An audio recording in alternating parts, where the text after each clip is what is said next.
Hello everyone. तो challenger test का challenge आपने एक्सेप्ट किया, बढ़िया शानदार है। तो अब हम तैयार हैं चैलेंजर टेस्ट के एनालिसिस के लिए। मैं प्रोफेसर हामिद खान आपके लिए लेकर आया हूँ बॉटनी वाला पार्ट। आपके पास पेपर भी होगा, स्क्रीन पर भी हमने क्वेश्चन मेंशन करके रखे हुए हैं। एक एक करके हम क्वेश्चंस डिस्कस करेंगे। जिन क्वेश्चन के स्ट्रेट फॉरवर्ड आंसर होंगे वो आपको बता दिया जाएगा, जहाँ एक्सप्लेनेशन की रिक्वायरमेंट होगी वो एक्सप्लेन किया जाएगा। एक एक करके बात करते हैं। Question number 101, select the wrong statement about prokaryotic cell. Prokaryotic cell के लिए हमें कोई रॉन्ग स्टेटमेंट यूज करना है, देखेंगे। तो ऑलवेज हमेशा हमें क्या करना चाहिए, जैसे रॉन्ग स्टेटमेंट है तो ये रॉन्ग को हमें हाईलाइट कर लेना चाहिए, जिससे क्या हो हम ठीक से उसे अटेम्प्ट कर पाए, क्योंकि राइट रॉन्ग इसमें कंफ्यूजन होता है बच्चों को। रॉन्ग स्टेटमेंट चुनना चाहते हैं, there is no well defined nucleus, ये तो सही बात है, ये तो राइट स्टेटमेंट है। The genetic material is naked, ये भी सही बात है। Then all prokaryotes have a cell wall surrounding the cell membrane, सारे के सारे प्रोकैरियोट वो बोल रहा है कि उसमें सेल वॉल रहेगा, जो कि गलत बात है। जैसे माइकोप्लाज्मा, हमारे पास यही एक ऐसा प्रोकैरियोट है जिसके अंदर सेल वॉल नहीं होता, ये गलत बात लिखी है। तो हमारा आंसर तो हो जाएगा सी, लेकिन लास्ट वाले भी देख लेते हैं। They have 70S type of ribosome, ये तो सही बात है। उसने गलत पूछा था, ये वाला गलत है, इसलिए करेक्ट आंसर हो जाएगा सी। 101 करेक्ट आंसर हो गया C. Next 102, select the incorrect match. Match दिए हैं, उनमें से इनकरेक्ट चुनना है। जाइगोटिन, उसके लिए बोल रहा है कि सिनेप्सिस ऑकर, हाँ सही बात है। जाइगोटिन के अंदर सिनेप्टोनिमल कॉम्प्लेक्स भी बनता है, सिनेप्सिस होता है जाइगोटिन के अंदर, ये तो सही बात है। फिर बोल रहा है पैकेटिंग, उसके अंदर बोल रहा है क्रॉसिंग ओवर टेक्स प्लेस, हाँ पैकेटिंग के अंदर क्रॉसिंग ओवर होता है। आपका पैकेटिन के अंदर रिकॉम्बिनेशन नोड्यूल बनेगा, रिकॉम्बिनेस की मदद से क्रॉसिंग ओवर होगा। डिप्लोटिन के लिए बोल रहा है वो डिसोल्यूशन ऑफ सिनेप्टोनिमल कॉम्प्लेक्स, हाँ डिसोल्यूशन ऑफ सिनेप्टोनिमल कॉम्प्लेक्स होगा, जिससे दोनों अपोजिटली मूव करने लगेंगे और हमें एक्स लाइक स्ट्रक्चर दिखेगा, जिसे हम क्यास्मा बोलते हैं, ये क्यास्मेटा बोलते हैं। डी बोल रहा है वो डाइकाइनेसिस, उसके लिए बोल रहा है न्यूक्लियोलस रीअपियर, नहीं साहब डाइकाइनेसिस के अंदर न्यूक्लियस रीअपियर थ्योरी होगा, इसके अंदर तो टर्मिनलाइजेशन होता है, ये गलत बात है। उसने इनकरेक्ट गलत बात ही पूछी थी, तो हमारा आंसर हो जाएगा D. 102 D. Then next question 103, in cymose inflorescence, दो टाइप के पढ़ के रखे अपने, रेसिमोज और साइमोज, स्पेशल है नहीं आपकी सिलेबस में। In cymose inflorescence peduncle has unlimited growth, नहीं साहब जो पेडंकल है स्टॉक का फ्लावर, उसमें लिमिटेड ग्रोथ होती है, तो ये तो गलत बात लिखी है। Then the main axis terminate into a flower, तो रेसिमोज के अंदर मेन एक्सिस टर्मिनेट नहीं होता, जबकि साइमोज के अंदर हो जाता है, तो आंसर तो करेक्ट है ये वाला। यानी जो पहली वाली बात थी ये तो गलत थी, ये वाली बात सही थी। और देख लेते हैं, the flowers are borne in acropetal order, नहीं एक्रोपिटल नहीं बल्कि बेसिपिटल ऑर्डर में होती है, तो ये वाली बात भी गलत लिखी है साइमोस के रेफरेंस में। Younger flowers are present toward the apex, यानी वही एक्रोपिटल का उन्होंने एक्सप्लेनेशन दे दिया, तो ये भी गलत बात है। करेक्ट बात ये वाली है, main axis terminates into a flower, ये सही बात है। देन नेक्स्ट अगला question 104, select the mismatched option. कुछ ऑप्शन दी है, देखते हैं उसके अंदर क्या मिसमैचिंग है। स्लेजिनेला के लिए बोल रहा है वो हेटेरोस्पोरस, तो अपनों को पता है आपकी किताब में है कि टेरिडोफाइट में हमें दो तरह के मेंबर्स मिलते हैं, होमोस्पोरस और हेटेरोस्पोरस। हेटेरोस्पोरस 8 या 9 जेनेरा में देखने को मिलते हैं, जिसमें आपकी किताब में 2 दिए हुए हैं, एक है स्लेजिनेला, एक है साल्विनिया। तो स्लेजिनेला हेटेरोस्पोरस होता है, ये सही बात है, हाँ ये सही बात है। वो तो मिसमैच पूछ रहा है, ये तो मैच्ड है। अगला बोल रहा है फ्यूनेरिया इंडिपेंडेंट गेमेटोफाइट, हाँ फ्यूनेरिया यानी ब्रायोफाइट, उसके अंदर इंडिपेंडेंट गेमेटोफाइट, अरे गेमेटोफाइट इंडिपेंडेंट की क्या बात है, उसका जो डोमिनेंट फेज है वही गेमेटोफाइट होता है, तो ये भी सही बात है। फिर बोल रहा है वो साइकस, बोल रहा है साइकस के अंदर मोनेशियस, नहीं साइकस के अंदर मेल और फीमेल प्लांट अलग अलग होते हैं, वो डायोशियस कंडीशन है, मतलब ये मिसमैच्ड है, गलत मैच किया हुआ है। और वॉलवॉक्स का बोल रहा है कॉलोनियल अलगी, हाँ वॉलवॉक्स की बॉल होती है, कॉलोनियल अलगी होता है वॉलवॉक्स, तो मिसमैच्ड उसने पूछा है और यही मिसमैच्ड है। करेक्ट आंसर हो जाएगा सी। नेक्स्ट क्वेश्चन अगला 105 plants which show करंस anatomy, करंस type of anatomy कौन से शो करते हैं, करंस टाइप एनाटॉमी के बारे में पूछना चाह रहा है। Have PEP PEPcase only in bundle sheath cells, तो जबकि उनके पेपकेस उनमें देखने को मिलता है, देखते हैं इसे जरा। करंस टाइप ऑफ एनाटॉमी मुझे देखने को मिलेगी C4 प्लांट के अंदर, C4 के अंदर करंस टाइप ऑफ एनाटॉमी देखने को मिलेगी। उसके अंदर मेरे पास जो सेल्स होते हैं वो ऐसे बाहर की तरफ मीजोफिल सेल्स, बाहर की तरफ मुझे ये ऐसे मीजोफिल्स देखने को मिलते हैं, मीजोफिल सेल्स, और यहां पर मुझे देखने को मिलते हैं बड़े लार्ज बंडल शीथ सेल्स, और यहां से ट्रांसपोर्टेशन इधर और इधर होता रहता है इनके अंदर। एक एक करके बात करते हैं। हैव तो लिख देते हैं, ये है मीजोफिल सेल और ये है बंडल शीथ सेल। वो बोल रहा है कि plants with Kranz anatomy have PEPcase only in bundle sheath cell. नहीं, बंडल शीथ सेल के अंदर पेपकेस नहीं देखने को मिलेगा, वो तो यहां पर देखने को मिलता है मीजोफिल सेल्स के अंदर, यानी ये वाली बात गलत लिखी इसने। सेकंड बोल रहा है वो have Calvin cycle in mesophyll cells. नहीं साहब, केल्विन साइकिल यहां पर रन करेगी बंडल शीथ सेल्स के अंदर, यानी ये वाली बात भी गलत लिख रहा है वो। थर्ड, शो डबल कार्बोक्सिलेशन, 2 बार कार्बोक्सिलेशन होगा। हाँ, एक बार एटमॉस्फेरिक कार्बन डाइऑक्साइड का कार्बोक्सिलेशन होगा, एक बार यहाँ पर केल्विन साइकिल जो रन करेगी उसका कार्बोक्सिलेशन होगा, उसमें आरयूबीपी में कार्बोक्सिलेशन होगा। 2 बार होता, सही बात है ये वाली। तो एक और देख लेते हैं। Show photorespiration, photorespiration ही तो नहीं होता C4 प्लांट में, यही तो बेनिफिट है इसके अंदर, ये भी गलत बात है। उसने पूछा है plant which show करंस type of anatomy show double carboxylation, correct answer हो जाएगा C।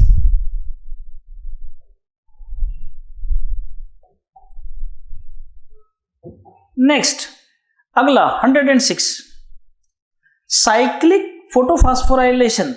2 तरह का फोटोफॉस्फोराइलेशन है हमारे पास, एक साइक्लिक है, एक नॉन साइक्लिक है। वो साइक्लिक की बात कर रहा है। Involves production of NADPH, cyclic के अंदर सिर्फ ATP का फॉर्मेशन होता है, यानी ये बात तो गलत है, ये वाली बात तो गलत बोल रहा है वो। फिर बोल रहा है सिंथेसिस ऑफ ATP, हाँ ATP बनता है, ये सही बात है, आगे भी देख लेते हैं।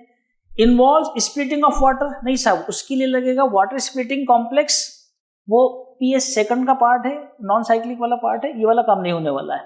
और require water as an external source of electron, नहीं ये भी बात गलत है। तो करेक्ट आंसर हो जाएगा सिंथेसिस ऑफ ATP, ATP का सिंथेसिस होगा 106। देन नेक्स्ट अगला 107 107 read the following statements and choose the correct option. कुछ स्टेटमेंट दिए हैं, वो स्टेटमेंट बेस्ड क्वेश्चन है और करेक्ट ऑप्शन चुनना है उसमें। ए दिया है apical bud secretes auxin which inhibit the growth of lateral bud. बिल्कुल सही बात है कि जो अपाइकल बड है, जो एपेक्स पर बढ़ रहेगी, वो ऑक्सिन सीक्रेट करती रहेगी, जिससे साइटोकाइनिन को मौका नहीं मिलेगा लेटरल ग्रोथ कराने के लिए। स्टेटमेंट भी बोल रहा है cytokinin occur in region where rapid cell division occur. हाँ सही बात है, साइटोकाइनिन ऐसी जगह पर मिलेगा जहां पर रैपिड सेल डिवीजन होता है, सही बात है। तो दोनों के दोनों स्टेटमेंट सही हैं, both statement A and B are correct, दोनों स्टेटमेंट सही हैं। देन 107 के बाद नेक्स्ट अगला आ रहा है अपन 114। इसमें ये जो बीच के क्वेश्चंस हैं ये सारे जूलॉजी वाले क्वेश्चंस हैं, जूलॉजी वाले सर डिस्कस करेंगे आपके साथ। वो मैं 114 वाला क्वेश्चन ले रहा हूं।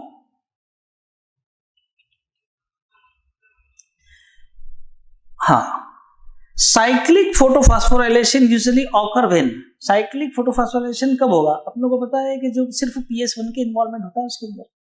तो light intensity is very high, नहीं साहब, लो लाइट इंटेंसिटी भी होता है ये काम, तो ये तो गलत बात है, गलत बात है। सेकंड बोल रहा है oxygen concentration is very poor, oxygen concentration से कोई लेना देना नहीं है, ये वाली बात भी गलत है। Carbon dioxide availability is poor, तो cyclic photophosphorylation usually occur when carbon dioxide availability is poor, जब कार्बन डाइऑक्साइड कम होता है तब ये वाला काम होता है। लास्ट में देख लेते हैं carbon dioxide concentration is very high, नहीं साहब, carbon dioxide concentration very high नहीं, ये भी गलत बात है। इसमें light intensity is very low, oxygen concentration is very poor, तो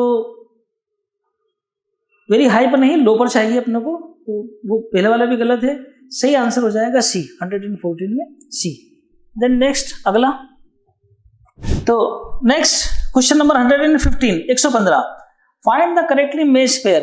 वही कुछ पेयर्स दिए हैं, उन्हें मैच करने की कोशिश करते हैं। पहले वाला, during photosynthesis first stable product is 3 carbon compound. C4 plant के अंदर, नहीं साहब, C4 प्लांट के इसलिए रहेंगे उसके अंदर 4 कार्बन कंपाउंड होता है, ऑक्सैलोएसिटिक एसिड, ये तो मिसमैच्ड है, ये तो गलत बात है। डी वाला देख लेते हैं, प्राइमरी कार्बन डाइऑक्साइड एक्सेप्टर इन 3 कार्बन कंपाउंड। C3 प्लांट के अंदर 3 कार्बन कंपाउंड है, नहीं साहब, वो तो 5 कार्बन कंपाउंड होता है, RUBP। सी वाला बोल रहा है efficient process of carbon dioxide fixation, C3 plant.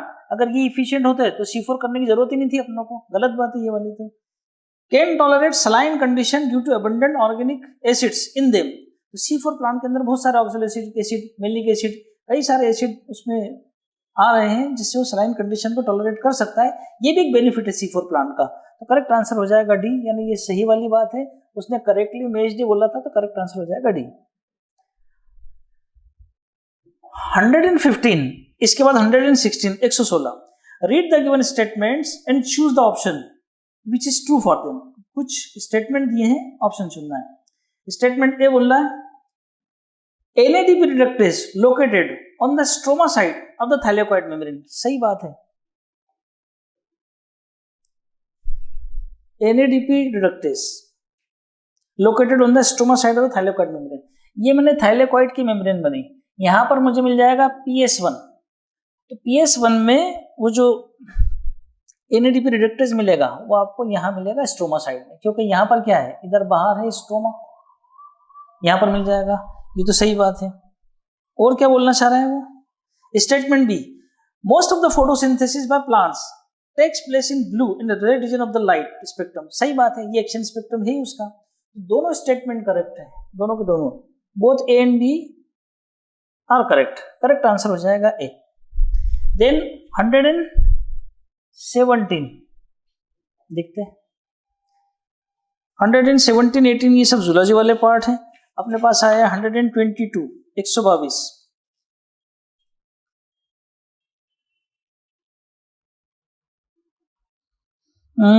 I think hyoid apparatus और टेम्पोरल बोन, ये भी जूलॉजी वाला पार्ट है, सर डिस्कस करेंगे इसे भी।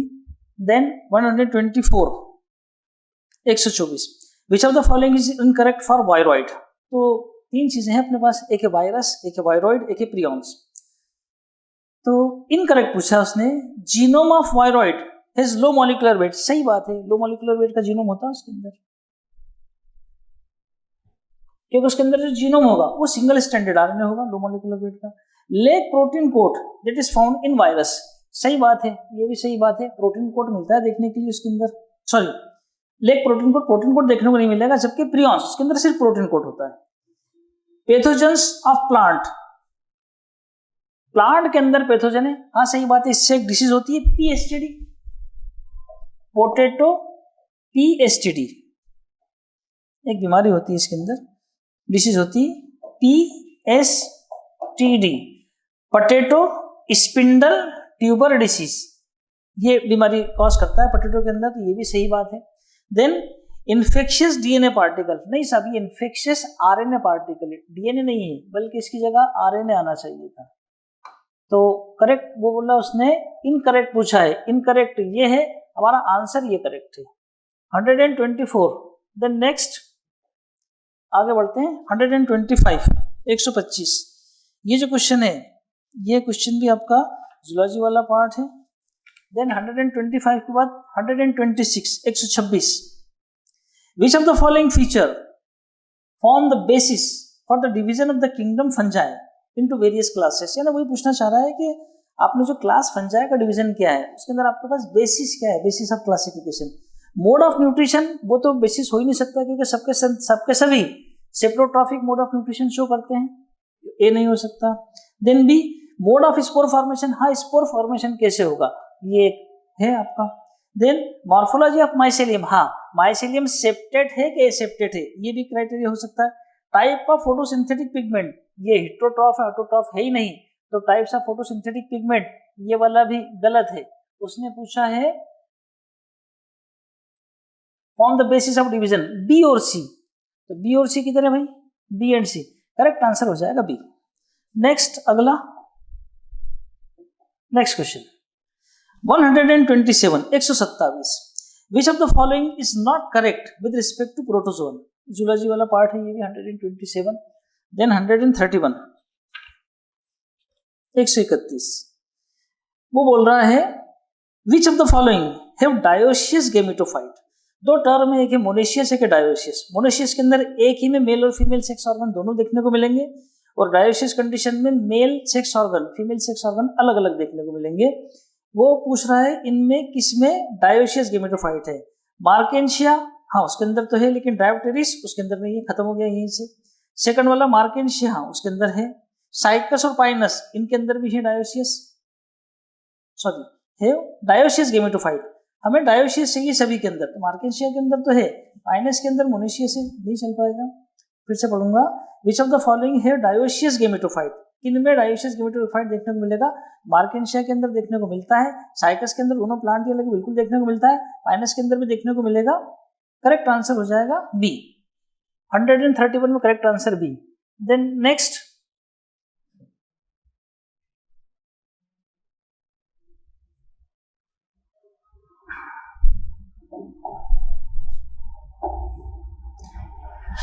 132 ये आपके एनसीईआरटी के डायग्राम दिए हुए हैं, डायग्राम बेस्ड क्वेश्चन भी आते हैं।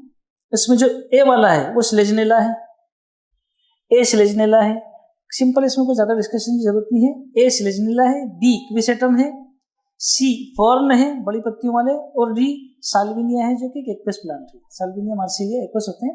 करेक्ट आंसर भी है, स्ट्रेट फॉरवर्ड क्वेश्चन है, कोई डिस्कशन की ज्यादा जरूरत नहीं है। 133 algin and carrageenan are obtained from respectively. तो अल्जिन और केरागिन, अल्जिन हमें मिलेगा ब्राउन अल्गी के केस में, केरागिन हमें मिलेगा रेड अल्गी के केस में। एग्जांपल दिए, इसके अंदर से देखना पड़ेगा कि पहले ब्राउन अल्गी कौन सा और बाद में रेड कौन सा है। एक्टोकार्पस हाँ ये ब्राउन है, कॉन्टस क्रिस्पस ये रेड अल्गी है, ए वाला सही है। बी वाला स्पिरुलिना वो तो अल्गी है ही नहीं, वो तो साइनोबैक्टीरिया है। अगला है लेमिनेरियन स्पायरोगारा, स्पायरोगारा फिर ग्रीन अल्गी हो गया, ये भी नहीं हो सकता।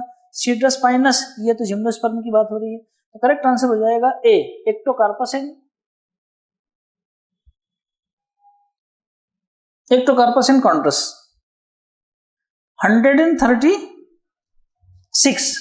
136 की बात देख लेते हैं।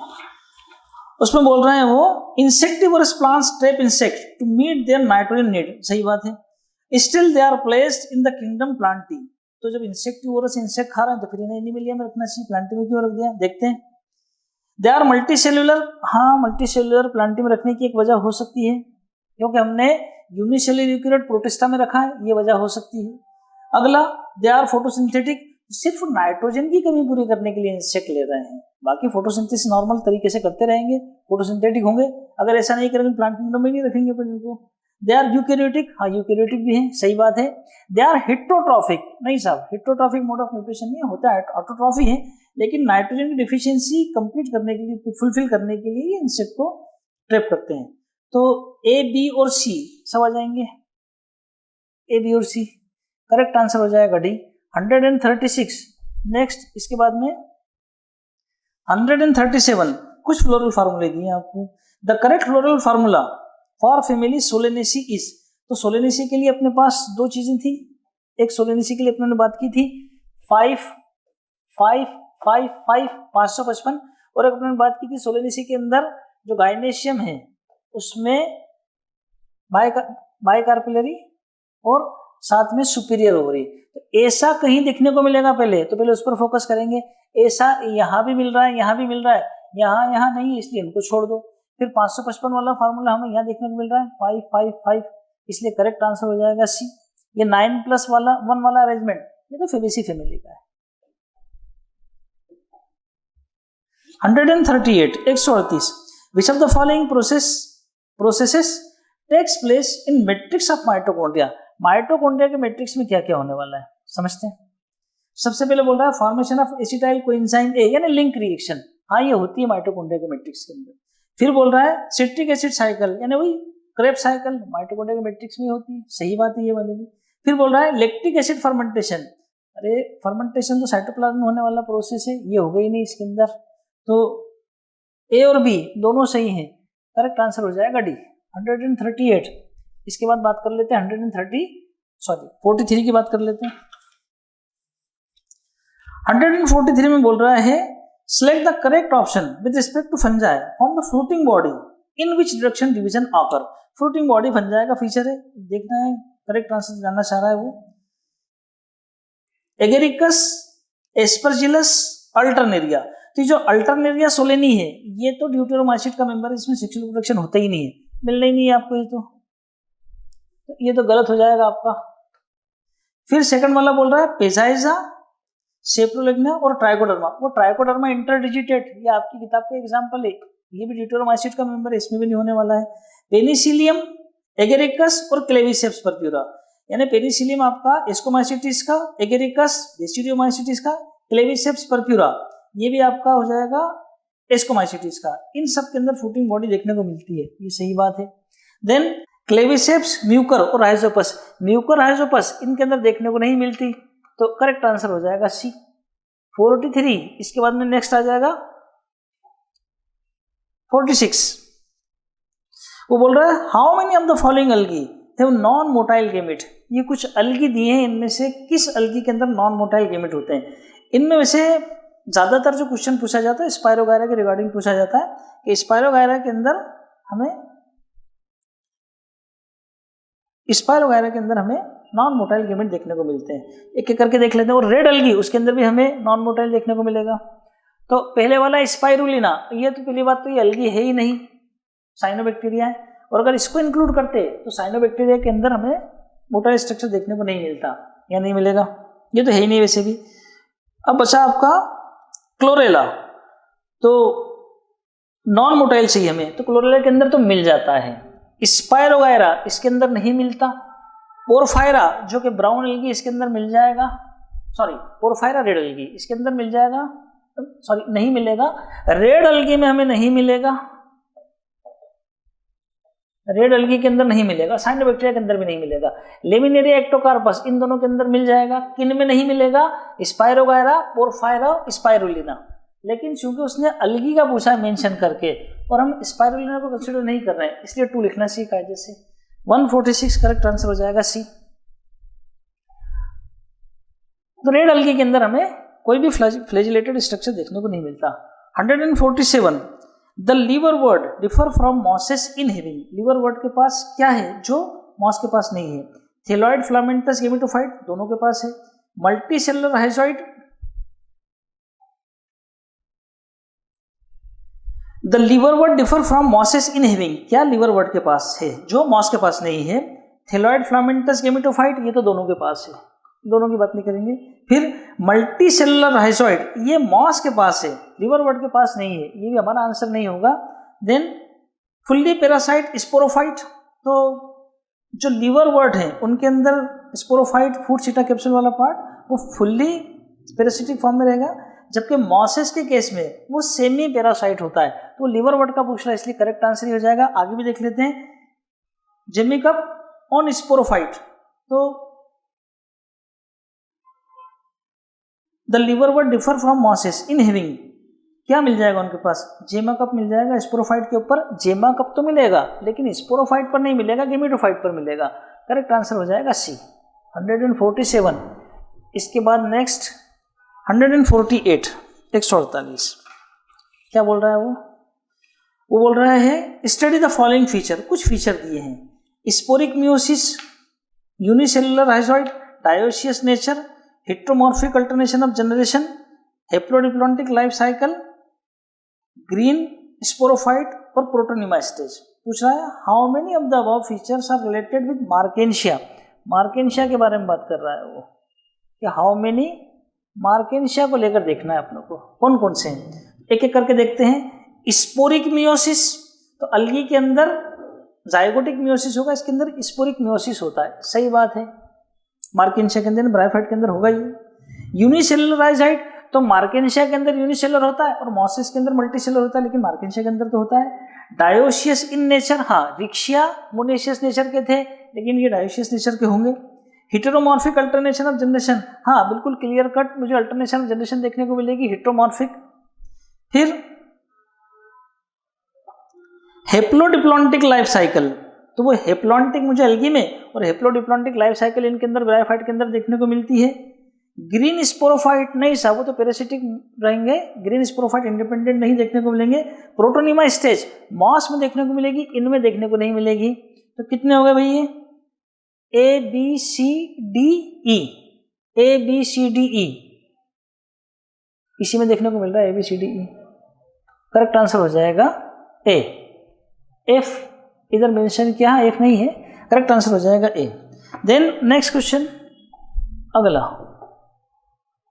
150 150 bulliform cells are, bulliform cells के बारे में बोला है। लार्ज कलरलेस एबेक्शियल, नहीं लार्ज भी सही है, कलरलेस भी सही है, लेकिन एबेक्शियल नहीं होते बल्कि एडेक्शियल होते हैं।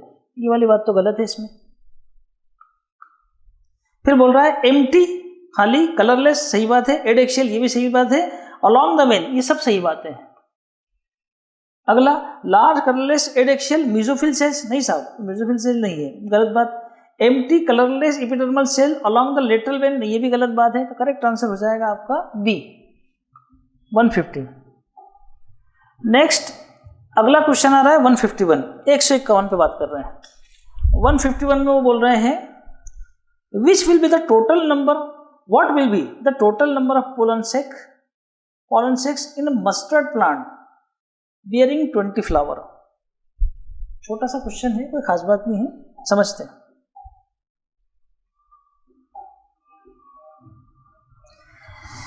पहली बात तो बोल रहे हैं what will be the total number of pollen sac in A mustard plant bearing 20 flower. Total number of flower मेरे पास है 20 फ्लावर्स हैं, 20 फ्लावर्स हैं, ठीक है। तो आपका जो मस्टर्ड है यानी फैमिली ब्रेसिकेसी, सरसों की फैमिली वाली, उसके अंदर एंड्रोशियम की कंडीशन क्या होती है? वो होता है 2+4 यानी टोटल 6 एंड्रोशियम के अंदर स्टेमन देखने को मिलेंगे, 6 स्टेमन्स। कितने फ्लावर है? टोटल 20, तो कितने स्टेमन हो जाएंगे? 6 × 20 120 स्टेमन्स, 120 स्टेमन्स हो जाएंगे। एक स्टेमन के अंदर कितने पोलन सेक पूछा है, कितने पोलन सेक है? 4, तो एक में 4, तो 120 में कितने? यूनिटरी मेथड 4 × 120, 12 की टेबल पढ़ देंगे 12 की, 12 4 जा 48 और ये 0 ये रहा 480, तो टोटल आ जाएगा 480। करेक्ट आंसर हो जाएगा सी। नेक्स्ट अगला 152 maize seed does not show, maize seed क्या शो नहीं करेगा? Membranous seed coat free from pericarp, free नहीं बल्कि उसमें पेरिकार्प है ना, फ्रूट बॉल और सीट कोट वो आपस में मिले होते हैं, ये शो नहीं करेगा। देन और भी देख लेते हैं, डिप्लॉयड फूड स्टोरेज रीजन, हाँ वो तो जो एंडोस्पर्म में डिप्लॉयड रहेगा वो तो सही बात है, देख लेते हैं एक बार।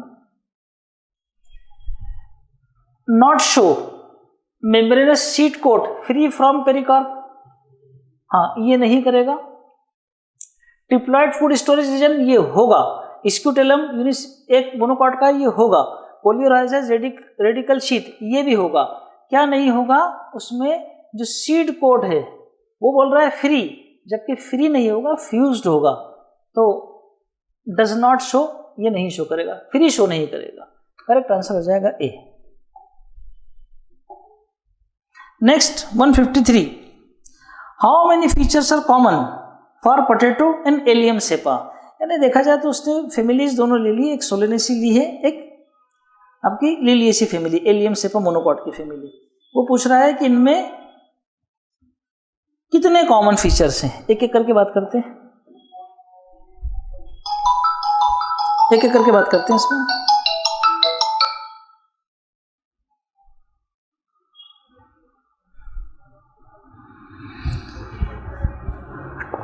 टाइप ऑफ रूट वो डाइकॉट है, ये मोनोकॉट है, दोनों के रूट के टाइप अलग अलग रहेंगे, ये नहीं करेगा common.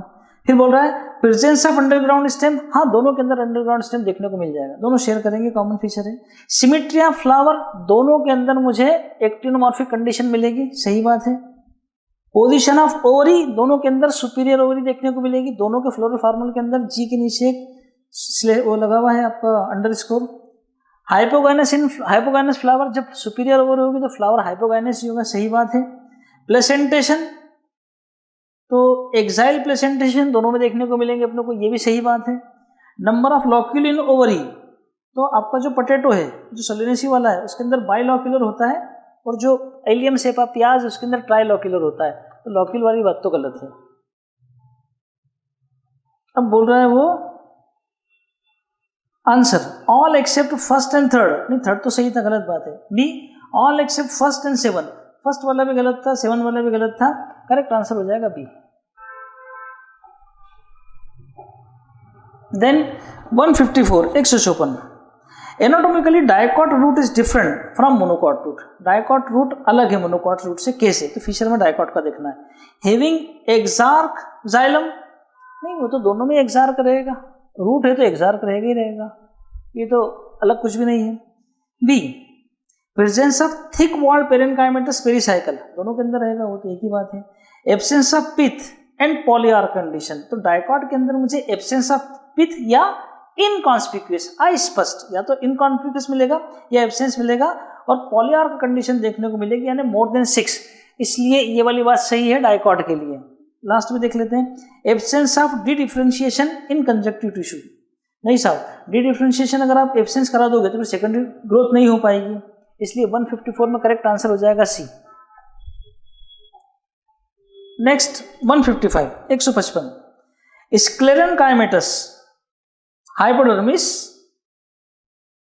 And bundle sheath are present in stem, यानी बेसिकली बात कर रहा है मोनोकॉट स्टेम, क्योंकि उसके अंदर ही हाइपोडर्मिस स्क्लेरेनकाइमा का होता है। And bundle sheath are present, sclerenchyma की बंडल शीथ भी मिलेगी, are present in stem which also show, यानी मोनोकॉट स्टेम और क्या शो करेगा? Large number of vascular bundles arrange in ring, नहीं रिंग के अंदर नहीं होता बल्कि रेडियल अरेंजमेंट होता है, बल्कि अगर ये स्टेम की बात करो मोनोकॉट तो स्केटर्ड, रिंग में नहीं बल्कि बिखरा हुआ होता है, गलत बात है ये तो। देन कॉन्जॉइंट ओपन, ओपन तो हो ही नहीं सकता, मोनोकॉट के केस में यही गलत हो गया क्योंकि सेकंड ग्रोथ हो जाएगी अगर ओपन होगा तो। Third large and well develop pith, नहीं साहब large and well develop pith ये देखने को नहीं मिलेगा मोनोकॉट स्टेम के अंदर, तो पूरा भरा रहेगा।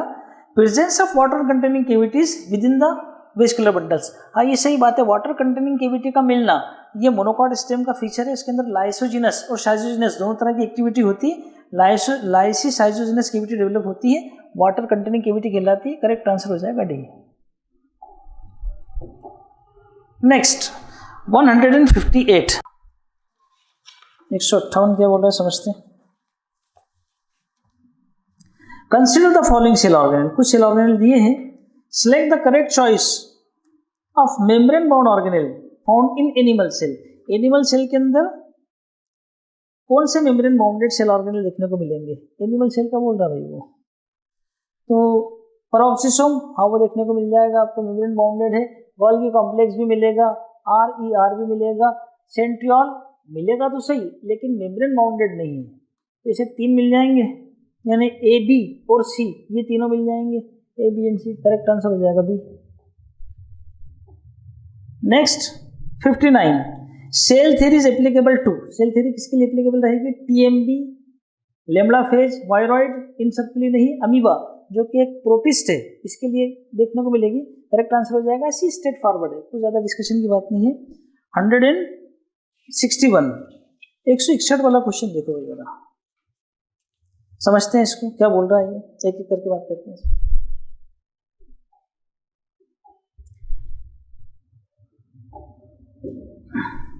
एक ग्राफ दिया है, given diagram represent life cycle of a cell showing the changes in DNA content during the various periods as a function of time, तो अमाउंट ऑफ DNA मतलब ये C वैल्यू हो जाएगा, ये C वैल्यू की बात कर रहा है, तो अपन थोड़ा सा इसे कैलिब्रेट कर देते हैं, इसे अपन बोल देते हैं C, और ये जो ऊपर आ रहा है इसको बोल देते हैं ट्वाइस C, ठीक है। अब find out the correct option, एक एक करके बात कर लेते हैं। ए वाला ऑप्शन में ले रहा हूँ, पहले ए वाला ले रहा हूँ, उसके अंदर E यानी ये वाला, इसके लिए बोल रहा है वो गैप 1 स्टेज यानी G1 स्टेज, जबकि अपनों को पता है कि G1 स्टेज के अंदर जो C वैल्यू है वो चेंज नहीं होती, जबकि इसमें चेंज हो रही है, C से ट्वाइस C हो रही है, इसका मतलब ये वाली बात गलत हो गई, ये गलत हो तो आगे भी सब गलत ही है। और भी देख लेते हैं, ए को बोल रहा है वो सिंथेटिक फेज, सिंथेटिक फेज यानी जहाँ पर DNA का रेप्लिकेशन होने वाला है, तो सिंथेटिक फेज के अंदर तो C वैल्यू बढ़ना चाहिए, जबकि यहाँ तो ए में C वैल्यू नहीं बढ़ रही है, यानी ये वाली बात भी गलत है, एस फेज नहीं है मतलब ए। बी की बात करना हो अपने, बी के लिए मैं, बी में बोल रहा है डी, वो बोल रहा है G0 स्टेज, और बी उसको बोल रहा है गैप 1 स्टेज। बी कौन सा है? ये वाला गैप 1 स्टेज नहीं, गैप 1 स्टेज नहीं बल्कि गैप 2 स्टेज है, यहीं से गलत हो जाएगा। G0 स्टेज वो तो सेल साइकिल से तो आउट नहीं होगा, लेकिन G1 फेज से आउट होगा, तो G0 स्टेज के अंदर मान सकते हैं आप इसको। सी वाला, इसको देखेंगे, सी को बोल रहा है वो सिंथेटिक फेज, सी मतलब ये वाली, ये सिंथेटिक फेज कहाँ से होगी? ये तो होना ही नहीं सिंथेटिक फेज, क्योंकि सिंथेटिक फेज में तो सी से ट्वाइस सी जाएगा, यहीं पर गलत हो गया ये। आगे भी देख लो, बी को बोल रहा है वो एम फेज, हाँ बी वाला में एम फेज मान सकते हैं, ये वाली बात सही है। डी वाले पे बात कर रहे हैं अपन, ए के लिए बोल रहा है प्री माइटोटिक फेज, ए कहाँ है? ये रहा, ये बी क्या है? माइटोटिक फेज, क्योंकि यहाँ पर ट्वाइस सी से सी जा रहा है ये, तो ये प्री माइटोटिक फेज, यानी इसे अपन बोल सकते हैं, ए की बात कर रहे हैं, इसे बोल सकते हैं हम G2 फेज। और डी को बोल रहा है G1 स्टेज, यानी ये वाली, तो ये G1 इसके अंदर भी कंटेंट कांस्टेंट है, G2 फेज इसके अंदर भी कंटेंट कांस्टेंट है, ये वाला हो जाएगा S फेज, ये वाला हो जाएगा M फेज, तो ये S के लिए है, ये M के लिए है, करेक्ट आंसर हो जाएगा डी, दोनों सही ही होने। नेक्स्ट अगला क्वेश्चन 162, एक और क्वेश्चन निकल कर आया। In coconut liquid endosperm is developed as a result of, liquid endosperm किसके रिजल्ट में डेवलप होगा? इसने कुछ देखे रखा के, ये के किशोर कुमार नहीं है, बल्कि क्या है? के है कैरियोकाइनेसिस, यहाँ पर के कैरियोकाइनेसिस है, तो अपनों को पता है कि कंटिन्यूअस कैरियोकाइनेसिस हो और साइटोकाइनेसिस ना हो तो फिर मल्टीन्यूक्लिएट कंडीशन डेवलप होती है। के प्रेजेंट होगा लेकिन सी के यानी साइटोकाइनेसिस नहीं होना चाहिए, के होना चाहिए लेकिन साइटोकाइनेसिस नहीं होना चाहिए, यानी आंसर हो जाएगा बी। के नहीं हो तो भी काम नहीं चलेगा, तो यही karyokinesis not followed by cytokinesis, correct answer हो जाएगा बी। नेक्स्ट 167 बोल रहा है रीड द फॉलोइंग स्टेटमेंट, 1 से 5 तक स्टेटमेंट पढ़ना है, given below and select the option which correctly state whether the given statement true or false। बढ़िया क्वेश्चन है, देखते हैं करके। In green plants water is oxidise to oxygen, water H2O,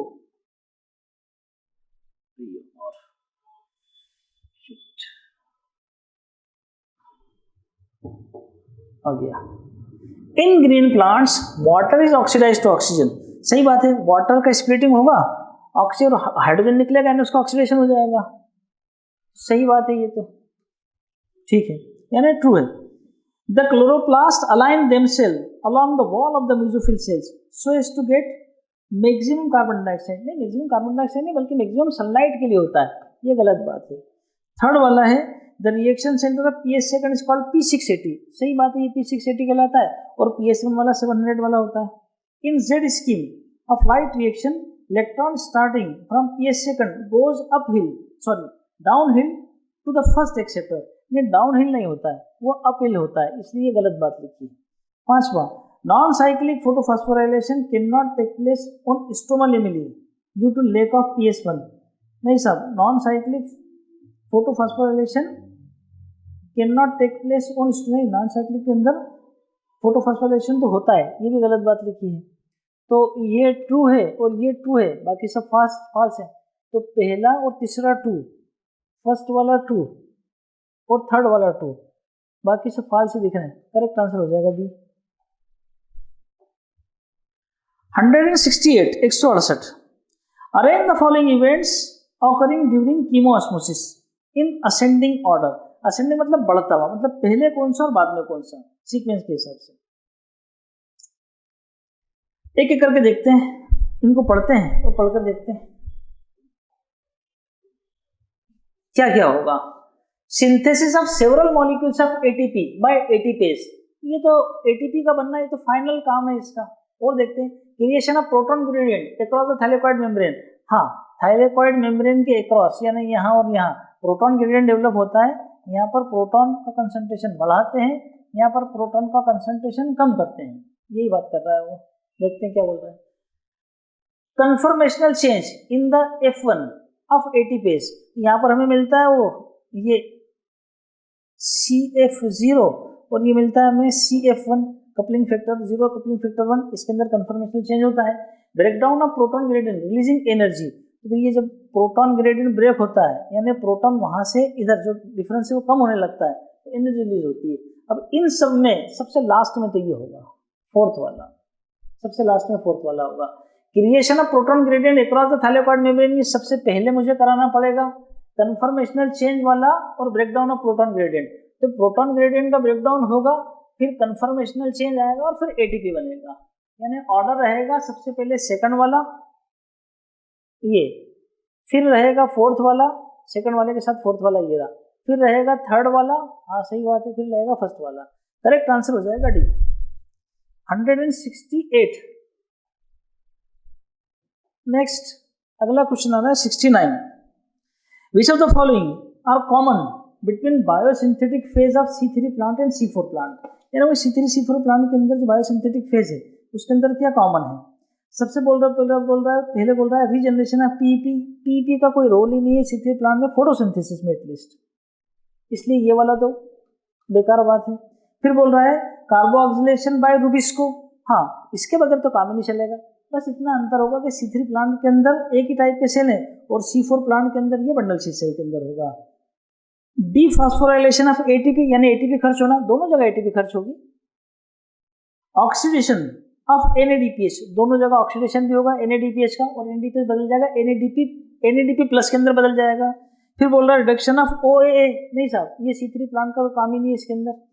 और फिर बोल रहा है रीजनरेशन ऑफ RUBP, जब जब केल्विन साइकिल ऑपरेट होगी RUBP का रीजनरेशन होगा ही होगा, और केल्विन साइकिल दोनों जगह ऑपरेट होती है। तो कॉमन B, C, D और F, B, C, D and F, correct answer हो जाएगा B। Next 170।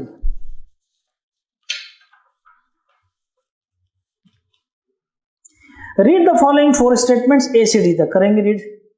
How many of the वो स्टेटमेंट्स आर करेक्ट, कौन से सही है देखते हैं। पहले वाला बोल रहा है carbon dioxide saturation in plant occur eight 10% of the full carbon dioxide. नहीं भाई, ऐसा अगर होता तो कोई दिक्कत ही नहीं थी, C4 डेवलप करने की जरूरत ही नहीं थी। 10% वो लाइट के लिए है, कार्बन डाइऑक्साइड के लिए नहीं है, ये गलत बात है, ये तो गलत बात है। Next, at low light intensity there is a linear relationship between the light and carbon dioxide fixation rate, ये एनसीईआरटी में ग्राफ दिया है, सही बात है, लो लाइट इंटेंसिटी पर डायरेक्टली प्रोपोर्शनल होते हैं ये दोनों एक दूसरे के। If a process affected by more than one factor then its rate will be determined by the factor available in super optimal, नहीं भाई सुपर ऑप्टिमल नहीं बल्कि सब ऑप्टिमल, कम, मोर देन ऑप्टिमल नहीं, मिनिमल, कम से कम में, तो ये वाली बात तो गलत है। Except for plant in shade और in dense forest light is rarely a limiting factor in nature, ये सही बात है कि अगर आपने छाया में रख दिया या डेंस फॉरेस्ट के अंदर कर दिया तो उस प्लांट को दिक्कत जाएगी, अदरवाइज लाइट कभी भी लिमिटिंग फैक्टर नहीं होता। कितने सही हो गए, एक हो गया हमारा बी वाला और एक हो गया हमारा डी वाला, दो सही हो गए। Next, assertion proton produced by the splitting of water accumulate with in the lumen of thylakoid, बिल्कुल सही बात है कि वाटर का स्प्लिटिंग होगा। ये मैंने थाइलेकॉइड बनाया, इसके अंदर यहाँ पर है मान लो PS2 और PS2 में यहाँ पर जुड़ा हुआ है उसका वाटर स्प्लिटिंग कॉम्प्लेक्स,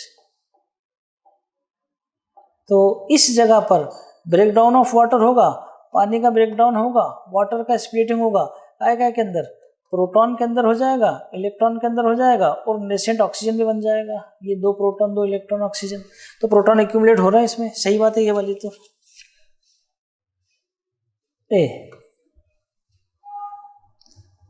सॉरी अभी तो पहले यहाँ देखना है प्रोटॉन वाला, ये हो गया। देन रीजन बोल रहा है splitting of water molecule takes place on inner side of the membrane of thylakoid, ये सही बात है, इनर साइड ऑफ मेम्ब्रेन में होगा, तो दोनों सही हैं और ट्रू एक्सप्लेनेशन भी है।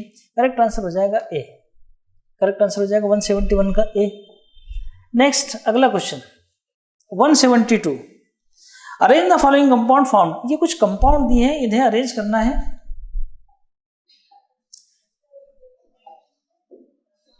कैसे अरेंज करना है,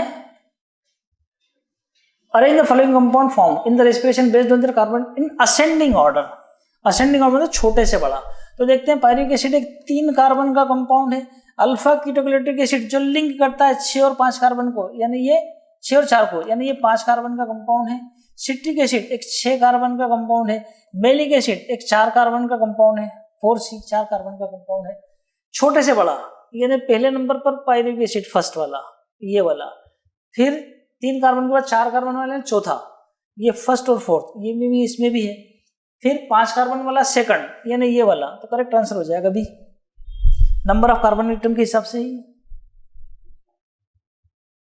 173 चूज द करेक्ट मैच। कुछ मैच फिर दिए हैं, तो इनमें से करेक्ट मैच चुन लेते हैं, एक एक करके देखते हैं। Choose the correct match. Krebs cycle TCA cycle कहलाता है। हाँ सही बात है, ये तो करेक्ट मैच है। Glycolysis, carbon dioxide is evolve, नहीं, ना तो ऑक्सीजन लिया जाता है ना कार्बन डाइऑक्साइड छोड़ा जाता है, तो मिसमैच्ड है, करेक्ट मैच नहीं है। ETS, electron transport system, outer side of outer mitochondrial membrane, नहीं भाई, ये तो इनर माइटोकॉन्ड्रियल मेम्ब्रेन में होती है। Oxidative phosphorylation uses plastoquinone to create gradient. Oxidative phosphorylation plastoquinone को नहीं बल्कि तो यूबी क्विनोन, UQ को यूज करता है, ये वाली बात भी गलत है। करेक्ट आंसर ए हो जाएगा। 137, इसके बाद आगे बढ़ते हैं। 173 बाद 174, फिर आया assertion and reason. Respiratory pathway nowadays called as amphibolic pathway, सही बात है, क्योंकि उसमें बनने और बिगड़ने यानी एनाबॉलिक कैटाबॉलिक दोनों चलता रहता है। रीजन बोल रहा है respiratory pathway involve in both catabolism and anabolism, दोनों के दोनों बिल्कुल स्ट्रेट फॉरवर्ड एनसीईआरटी की लाइन है। ए वाला एजर्शन भी सही है और उसका रीजन भी बिल्कुल सही है, करेक्ट आंसर हो जाएगा ए। 174, इसके बाद 175, फिर एक ग्राफ आया है, समझते हैं इस ग्राफ को। Which of the following is a correct mathematical expression for the following graph? ये एरिथमेटिक ग्रोथ कर्व है, ये उसी टाइप का। तो इधर दिया है वाई एक्सिस पर हाइट, एक्सिस पर दिया है टाइम, स्ट्रेट लाइन वाला है। तो स्ट्रेट लाइन वाले के लिए मेरे पास 2 इक्वेशन है, एक ये वाली है, एक ये वाली है। ये वाली तो सिग्मॉइड कर्व के लिए, यानी बी और सी तो हो ही नहीं सकता। अब इसके अंदर मेरे पास इक्वेशन है L1 या LT is equal to L0 plus RT, correct answer हो जाएगा डी, कुछ ज्यादा उलझने की जरूरत नहीं है, स्ट्रेट फॉरवर्ड इक्वेशन दी है। 175 के बाद 176, consider the following 4 statement, ACD statement consider करना है and select the options which include all the incorrect ones, सिर्फ इनकरेक्ट को चुनना है।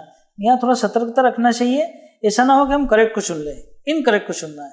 पहले वाला पढ़ते हैं, PGR, वही क्वेश्चन है, PGR which is used to speed up malting process also promote internode elongation just prior to flowering in cabbage, यानी बात कर रहा है जिब्रेलिक एसिड की, क्योंकि उसी के अंदर माल्टिंग और बोल्टिंग प्रोसेस होते हैं। तो ये वाला तो करेक्ट है, ये वाला तो करेक्ट है, ठीक है। फिर PGR which is called stress hormone, एक is in general plant growth inhibitor, यानी एब्सिसिक एसिड की बात कर रहा है, सही बात है ये वाली भी। फिर बोल रहा है वो in most higher plants the growing apical bud inhibit the growth of the axillary bud, this phenomenon is called decapitation. नहीं, डिकैपिटेशन तो केप को रिमूव करने को कहलाता है, ये गलत बात है। Next, PGR ethylene could fit either of the groups, promoter as well as inhibitor, but it is largely a promoter of growth activities. नहीं साहब, ये तो इथाइलिन की बात हो रही है, ज्यादातर इनहिबिटर है, यानी ये वाली बात भी गलत है। उसने पूछे क्या है, इनकरेक्ट पूछे हैं, यानी C और D, तो C और D, करेक्ट आंसर हो जाएगा C। नेक्स्ट अगला 177, कोई एजर्शन रीजन बेस देखते हैं। Secondary xylem is example of redifferentiated cells, सही बात है, सेकेंडरी जाइलम रीडिफरेंशिएटेड सेल का एग्जांपल है। कैसे है जरा देख लेते हैं अपन। फॉर एग्जांपल ये मैं सेंट्रल सिलेंडर वाला पार्ट बना रहा हूँ, ये बाहर की तरफ फ्लोएम है और ये अंदर की तरफ हमारे पास जाइलम है, और यहाँ पर कैम्बियम की स्ट्रिप है। इस जगह के जो सेल्स हैं, यहाँ के जो सेल्स हैं, ये भी रिंग बनाने में मदद करेंगे, यहाँ के सेल भी रिंग बनाने में मदद करेंगे, ये भी मदद करेंगे, ये भी मदद करेंगे। यहाँ पर क्या होगा, वो डिफरेंशिएटेड सेल्स, डी डिफरेंशिएशन होगा उनका। तो secondary xylem develop from the dedifferentiated cells. Assertion, secondary xylem is example of redifferentiated cells. तो यहाँ पर बनाएंगे जाइलम, आगे भी दोनों तरफ, बाहर की तरफ फ्लोएम, अंदर की तरफ जाइलम काटेंगे, तो सेल कौन से होंगे, रीडिफरेंशिएटेड। हाँ, डी डिफ्रेंशिएट हुआ फिर डिफ्रेंशिएट हो जाएंगे, सही बात है। Secondary xylem develop from dedifferentiated cells, हाँ सेकेंडरी जाइलम जो है वो डी डिफ्रेंशिएटेड सेल से बन जाएंगे। तो रीडिफ्रेंशिएशन हो जाएगा, पहले देखिए पहली टर्म तो हो जाएगी डिफ्रेंशिएशन, फिर आ जाएगी डी डिफ्रेंशिएशन, फिर आ जाएगी रीडिफ्रेंशिएशन। तो पहले क्या होगा, वो जो बीच के टिश्यू हैं यानी जो मेडुलरी रेस के हैं वो डिफ्रेंशिएटेड हैं, उनका होगा डी डिफ्रेंशिएशन, फिर उनका हो जाएगा रीडिफ्रेंशिएशन और सेकेंडरी जाइलम बन जाएगा। तो एज अ रीजन दोनों ट्रू हैं और रीजन भी करेक्ट है, करेक्ट आंसर हो जाएगा ए। नेक्स्ट 88,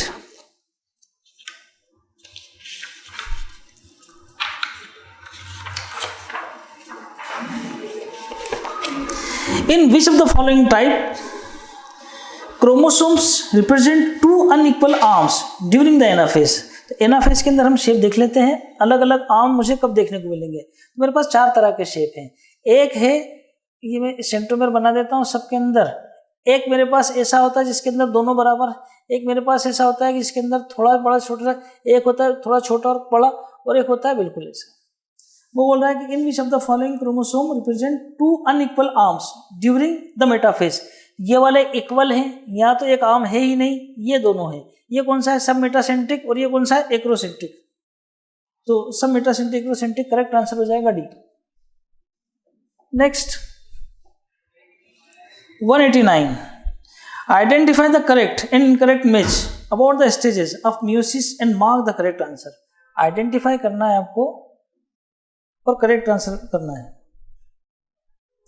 वो बोल रहा है metaphase second bivalent chromosomes align on the equatorial plate.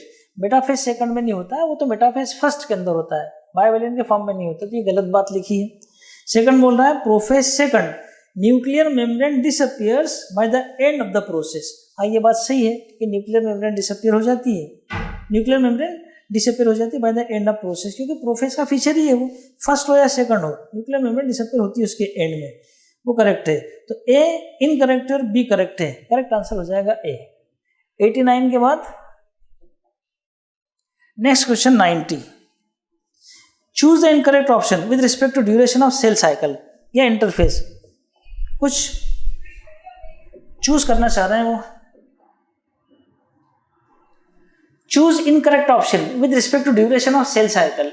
Yeast के अंदर 90 मिनट का है, हाँ सही बात है। ह्यूमन सेल जो एग्जांपल आपकी किताब में 24 आवर का, ये भी सही बात है। Interphase less than 5% duration of cell, क्या बात करते हो, तो मोर देन 90% है, 90% से भी ज्यादा है, तो ये वाली बात तो गलत लिखी है। Duration is variable from cell type to cell type. अरे एक ऑर्गेनिज्म में अलग अलग ऑर्गेनिज्म में अलग अलग, एक ही ऑर्गेनिज्म में अलग अलग सेल के टाइप में अलग अलग ड्यूरेशन लगने वाला है, तो गलत कौन सा, ये तो सही है। उसने इनकरेक्ट पूछा था, गलत हो जाएगा, इनकरेक्ट हो जाएगा सी। 190, इसके बाद 92, क्या बोल रहा है 92 देख लेते हैं। Ratio of ATP consumed by C3 and C4 plants during photosynthesis for the formation of glucose is. C3 और C4 के लिए पूछ रहा है, ग्लूकोज बनाने के लिए वो रेशियो पूछ रहा है C3 to C4, ये पूछ रहा है वो। C3 के अंदर लगती है 18 ATP, C4 के लिए लगती है 30 ATP। सिंपल, ठीक कर दें, 30 ATP लगेंगी। 3 की टेबल पढ़ दो, 3 1 जा 3, 3 9 जा 18। अब 2 की पढ़ दो, सॉरी 3 6 18, 3 6 जा 18, यार क्या कर रहे हो, 3 6 जा 18, तो ये 18 है पूरा। देखो फिर से इधर देखो, C3 और C4 चाहिए मुझे। C3 के अंदर लगती है 18 ATP, C4 के अंदर लगती है 30 ATP। अपना टेबल पढ़ दी, 3 1 जा 3 10, 3 6 जा 18। आगे और पढ़ दो 2 की, 2 3 जा 6, 2 5 जा 10, यानी 3/5, यानी 3:5, 3:5, करेक्ट आंसर हो जाएगा बी। नेक्स्ट अगला 193 among the following events taking place in ETS electron transport system के बारे में बात करना पड़ रहा है। In correct order of their occurrence, कौन पहले होगा कौन बाद में होगा ये देखना है अपने को। देखते हैं जरा, पढ़ दें पहले। Oxidation of reduced ubiquinone by the transfer of electrons to cytochrome C, phosphorylation of ADP, NADH dehydrogenase oxidise NADH plus H positive, transfer of electron from cytochrome C to cytochrome A and A3। तो शुरुआत तो यहीं से होती है, ये पहले वाला कॉम्प्लेक्स है, ये तो नंबर 1 पर आ जाएगा, यानी तीसरे से शुरू होगा। तो शुरुआत में मुझे यहीं पर दिख रहा है थर्ड, तो मैं फोकस करूंगा फिर बी वाले ऑप्शन पर। थर्ड के बाद बोल रहा है फर्स्ट वाला, यानी oxidation of reduced ubiquinone by transfer of electron to cytochrome C। सही बात है, वहाँ पर ऐसा डायग्राम आपको मिलेगा कि ये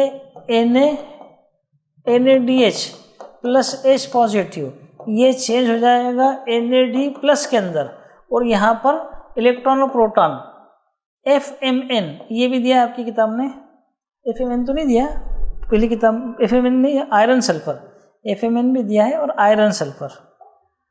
तो FMN के पास भी जाएगा और आयरन सल्फर, और यहाँ से वो इलेक्ट्रॉन चलकर जाता है UQ के पास। तो oxidation of reduced ubiquinone, ये reduced ubiquinone by the transfer of electron to cytochrome C, और बोल रहा है वो transfer of electron from cytochrome C to A3, यानी सेकंड नंबर पर हो जाएगा ये, फर्स्ट वाला सही बात है। फोर्थ नंबर पर हो जाएगा ये, यानी थर्ड नंबर पर ये फोर्थ वाला, और फोर्थ नंबर पर आपको मिल जाएगा ये वाला। तो करेक्ट आंसर हो जाएगा बी। ये ऑर्डर है, सिंपल है, कोई खास बात नहीं।